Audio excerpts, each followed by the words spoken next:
السلام علیکم، میں ہوں آپ کی رائٹر عروج احمد اور میں اپنے ناول زندگی مارچ کا 10واں 11واں اور 12واں منظر پڑھنے والی ہوں۔ تو چلیں بلا تاخیر پڑھتی ہوں۔ رات کے 2 بج رہے تھے۔ کمرے میں ملگجا اندھیرا چھایا ہوا تھا۔ بیڈ پر انیکا اور ان کے تینوں بیٹے بے فکر پڑے سو رہے تھے۔ بڑے دونوں بیٹے تو 12 بجے سو گئے تھے، مگر چھوٹے والا باپ کو خوب تنگ کر کے 1 بجے سویا تھا۔ اس کے بعد اس نے اور انیکا نے مل کر فروٹ چاٹ کھائی اور وہ دونوں سونے کے لیے لیٹ گئے۔ آدھے گھنٹے میں انیکا تو بے فکری سے سو گئی، جبکہ فرقان کسی بے چین روح کی طرح بھٹک رہا تھا۔ وہ لاکھ کوشش کے باوجود نہ سو پایا تھا۔ اسے پھر سے وہی پرانی یادیں اور باتیں یاد آنے لگیں۔ اس کے چہرے پر گہرا غم اترا ہوا تھا۔ اس نے کانوں میں بلوٹوتھ ہیڈ سیٹ لگا رکھا تھا اور اس کے کانوں میں رنجیدہ کر دینے والا ساز بج رہا تھا۔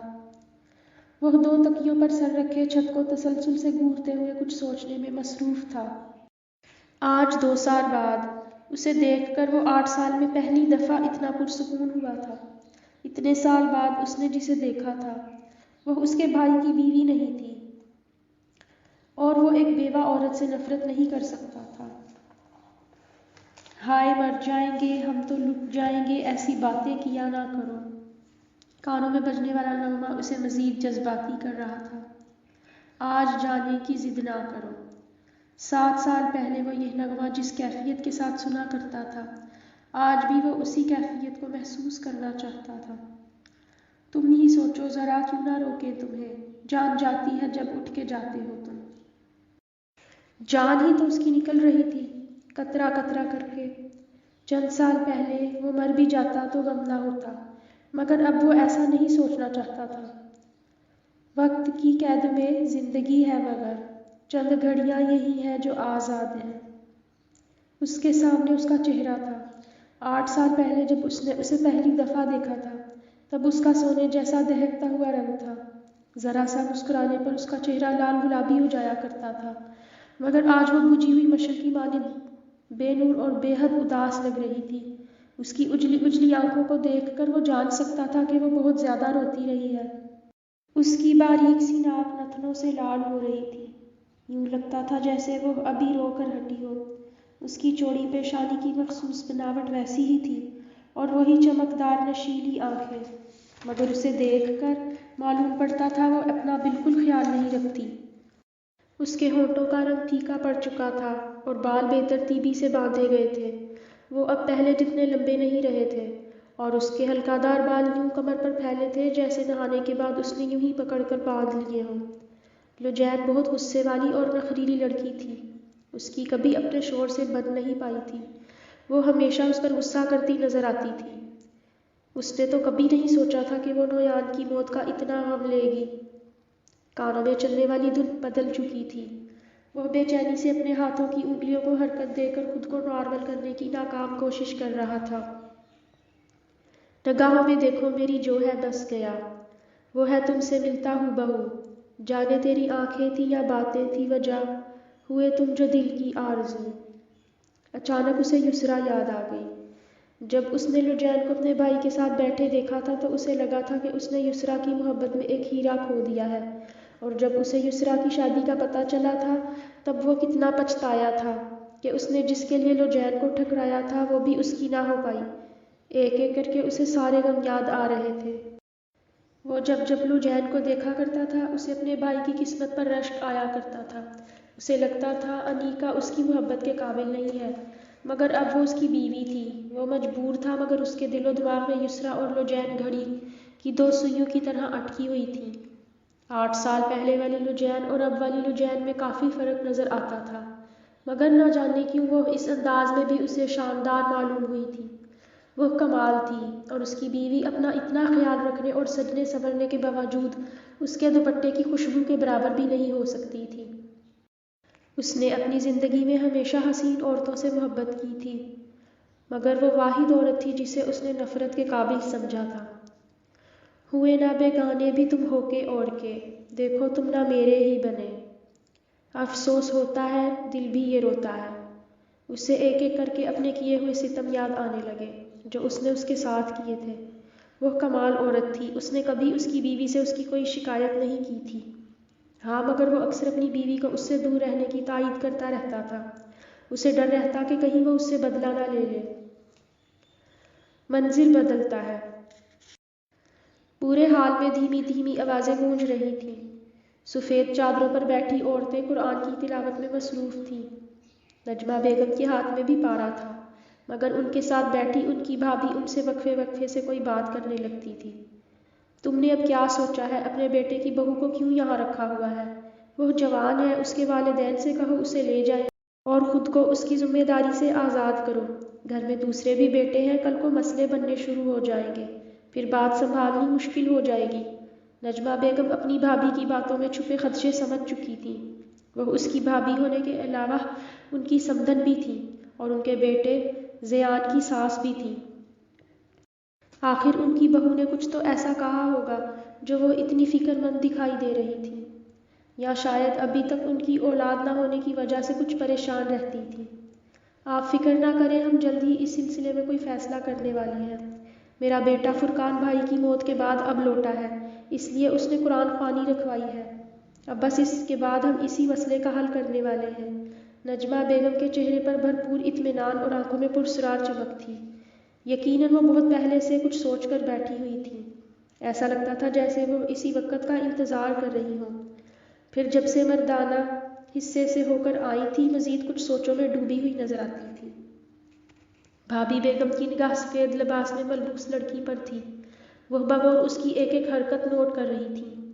وہ اس کی بیٹی اور باقی سب میں منفرد تھی۔ باقی سب بھی اچھی صورت رکھتی تھیں، مگر وہ سب ابھی سے اپنی عمر سے کئی گنا بڑی نظر آنے لگی تھیں۔ مگر لجین ہر گزرتے وقت کے ساتھ پہلے سے زیادہ حسین ہوتی جا رہی تھی۔ ایسا لگتا تھا اسے تو ہم نے اور بھی نکھار دیا ہو۔ اس کا چہرہ پہلے سے زیادہ اجلا اجلا نظر آ رہا تھا، جیسے آنسوؤں نے اس کے چہرے کو دھو کر نرمل کر ڈالا ہو۔ حسین تو وہ اس سے پہلے بھی تھی، اور نویان جو اپنے سب بھائیوں میں سب سے سادہ صورت اور خاموش طبیعت کا مالک تھا، وہ اپنی بیوی کے ساتھ زیادہ جتتا نہیں تھا، اور اس کے علاوہ ان دونوں کی زیادہ بنتی بھی نہیں تھی۔ اکثر دونوں کی لڑائی کی خبر پورے خاندان میں پھیل جاتی، مگر ان کی لڑائی زیادہ دیر بھی نہیں رہتی تھی۔ پھر ان کی اپنی بیٹی بریرہ، جو زیان کے مقابلے میں کم صورت نظر آتی تھی، اس سے اپنے شوہر کو خوش رکھنے کے لیے بہت زیادہ محنت کرنی پڑتی تھی۔ بھابھی بیگم اسے لے کر کافی فکر مند رہتی تھیں۔ حال میں آدھے سے زیادہ خواتین یوں ہی وقفے وقفے سے ایک دوسرے کے قریب منہ کیے خسر پھسر میں مگن تھیں۔ چند ایک ہی تھی جو کسی جانب دیکھے بغیر قرآن کی تلاوت میں مصروف ہوں۔ ان میں لجین، مانیہ اور اس کی والدہ نمایاں کردار ادا کر رہی تھیں۔ باقی کچھ خواتین قرآن پڑھتے پڑھتے چور نگاہوں سے دوسری خواتین کے کپڑوں کا جائزہ لے رہی تھیں۔ انیکا، عائشہ اور بریرہ بڑی بھابھیوں کی مہمان نوازی میں مصروف تھیں، جو کہ ابھی حال میں آئی ہی تھیں۔ تقریباً سارا ہی خاندان وہاں موجود تھا۔ باقی جو نہیں آئے تھے انہیں وہ کافی عرصے سے ملنا چھوڑ چکے تھے۔ نجمہ بیگم مہمانوں کی خاطر مدارت میں خود انتظامات سنبھال رہی تھی۔ 1 گھنٹہ مزید تلاوت کی گئی، پھر مردوں اور عورتوں کے حال میں الگ الگ دعا کروا دی گئی۔ دعا کے بعد گھر کی سب خواتین وہاں سے اٹھ گئیں اور مہمانوں کے لیے بڑا سا دسترخوان سیٹ کروا کے کھانا لگا دیا گیا۔ میزبانوں نے مہمانوں کی خوب توازو کی۔ جلدی سب مہمان گھروں کو لوٹ گئے، مگر ریحان اور سبحان اپنی بیوی بچوں کے ساتھ کچھ دن رکنے والے تھے، وہ وہیں رک گئے۔ مہمانوں کے جانے کے بعد بھی گھر میں یوں چہل پہل تھی جیسے شادی والے گھروں میں عموماً مہمانوں کے قیام کے باعث ہو جایا کرتی ہے۔ نجمہ بیگم معمول سے ہٹ کر کچھ زیادہ رنجیدہ معلوم ہوتی تھی۔ گھر کے سب افراد نے یہ محسوس کرتے ہوئے خلل اندازی کی غلطی نہیں کی تھی۔ عام طور سے وہ اپنے بڑے دونوں بیٹوں کی آمد پر بے حد مسرور نظر آیا کرتی تھی، مگر آج وہ انہیں بھی زیادہ بھلا نہیں رہی تھی۔ تقریب کے بعد وہ آدھے گھنٹے کے لیے لاؤنج میں سب کے درمیان بیٹھی تھیں، اس کے بعد وہ اپنے کمرے میں چلی گئیں۔ لجین ان کی موجودگی تک لاؤنج میں بیٹھی رہی تھی۔ ان کے کمرے میں جاتے ہی وہ بھی اپنے کمرے کو لوٹ گئی۔ پھر ایک ایک کر کے سب جوڑے اپنے کمروں کو چلے گئے تھے۔ سبھی آج کافی تھک چکے تھے۔ رات کے 8 بجے تک فراز ہاؤس کی 2 کے علاوہ تمام لائٹیں بند ہو چکی تھیں۔ منظر بدلتا ہے۔ جاوید صاحب گھر لوٹے تو کافی خوش تھے، مگر کچھ اداس بھی نظر آتے تھے۔ انہیں دیکھ کر راسخ نے خود سے قیاس آرائی کرتے ہوئے کئی اندازے لگائے۔ بالآخر اس نے ان سے پوچھ ہی لیا، ابا جان کیا بات ہے، آج آپ کیوں اتنے خوش ہیں؟ کیا کسی پرانے دوست سے ملاقات ہوئی ہے؟ جاوید صاحب تو جیسے کسی اور ہی جہاں میں تھے، ان کے بوڑھے چہرے سے آج لالی پھوٹ رہی تھی۔ بس بیٹا یوں سمجھو آج ایک بہت پرانے عزیز کو مل کر آ رہا ہوں۔ راسخ حیران سا ہوا، لیکن آپ تو جاتے ہوئے کہہ رہے تھے کہ سامنے والے مکان میں قرآن خوانی پر جا رہے ہیں۔ اس کے لہجے میں دوستانہ احتجاج تھا۔ بیٹا میں وہیں سے آ رہا ہوں، بس وہاں ایک عزیز مل گیا تھا۔ اتنا کہہ کر وہ خاموش ہو گئے۔ انہوں نے کن اکھیوں سے راسخ کو دیکھا اور مزید سوالوں کی بوچھاڑ کا خطرہ محسوس کرتے ہوئے وہاں سے اٹھ کھڑے ہوئے۔ آج میں بہت تھک گیا ہوں، جلدی سو جاؤں گا۔ اتنا کہہ کر وہ ٹی وی لاؤنج سے چل دیے۔ راسخ انہیں چپ چاپ جاتے ہوئے دیکھتا رہا۔ عام طور پر تو وہ اپنے پرانے دوستوں کے ذکر پر خوب جوش میں آ جاتے تھے اور اپنے اچھے اچھے واقعات سناتے نہیں تھکتے تھے، پھر آج ایسا کون سا عزیز مل گیا تھا جس نے انہیں خاموش کرا ڈالا تھا؟ اس نے سر جھٹک کر ٹائی ڈھیلی کی اور کوٹ اتار کر بائیں بازو پر ڈالتے ہوئے سرسری نگاہ ان کے کمرے کے دروازے سے اوجھل ہوتے وجود پر ڈالی تھی۔ ان کی تیاری سے تو ایسا لگتا تھا جیسے وہ کسی بزنس کے سلسلے میں اہم تقریب سے شرکت کر کے آ رہے ہوں۔ قرآن خوانی جیسی تقاریب پر تو وہ ویسے بھی بہت کم جایا کرتے تھے۔ یا خدا، یہ کیا ماجرا ہے؟ اس نے خود کلامی کی۔ اب اس عمر میں عشق تو ہونے سے رہا۔ اس نے کندھے اچکائے اور اپنے کمرے کی طرف بڑھ گیا۔ جاوید صاحب اپنے کمرے میں لوٹ کر بچوں کی طرح اچھلتے ہوئے دروازہ بند کر کے پیچھے کو یوں کھڑے ہو گئے گویا کسی سے چھپ رہے ہوں۔ انہیں ڈر تھا جیسے کوئی ان کے پیچھے آ جائے گا اور ان سے سوال کرنے لگے گا۔ جب اطمینان ہو چکا کہ کوئی دروازے کے قریب موجود نہیں ہے تو انہوں نے سکون کا سانس لیا۔ پھر انہوں نے واسکٹ اتاری اور صوفے پر پھینک کر بیڈ پر آ بیٹھے۔ وہ اپنی پہلی کامیابی پر بہت خوش تھے۔ جس مقصد کے لیے انہوں نے یہ کوٹھی خریدی تھی وہ مقصد پورا ہو چکا تھا۔ اب وہ اپنی زندگی کے آخری دن اپنی 30 سال پرانی محبوبہ کے سامنے رہ کر گزار پائیں گے۔ وہ محبوب کو حاصل کرنے کے قائل نہیں تھے، ان کے لیے یہ بھی کافی تھا کہ انہیں روز اس کا نظارہ کرنا نصیب ہو جائے۔ مگر وہ اداس بھی تھے، کیونکہ اتنے سالوں بعد انہیں دیکھ کر پرانی یادوں اور باتوں کو یاد کر کے وہ دلگیر کیفیت میں تھے۔ انہیں یہاں شفٹ ہوئے ایک ہفتہ ہو چکا تھا۔ وہ اکثر گاڑی پورٹ سے نکالتے اور واپس لاتے وقت دیر کر دیتے تھے کہ اسے دیکھ پائیں۔ کبھی بالکونی میں آ کھڑے ہوتے مگر ان کا دیدار نہ کر پائے تھے۔ آج قرآن خوانی نے ان کی دلی مراد پوری کر دی تھی۔ وہ رسمی کپڑوں میں ہی بستر پر لیٹ چکے تھے۔ سامعین حضرات، آج میں نے اپنے ناول کے 3 منظر پڑھے ہیں۔ امید کرتی ہوں کہ آپ کو میرا ناول پسند آ رہا ہوگا۔ اپنی رائے سے آگاہ کرنے کے لیے تبصرہ ضرور کیجیے۔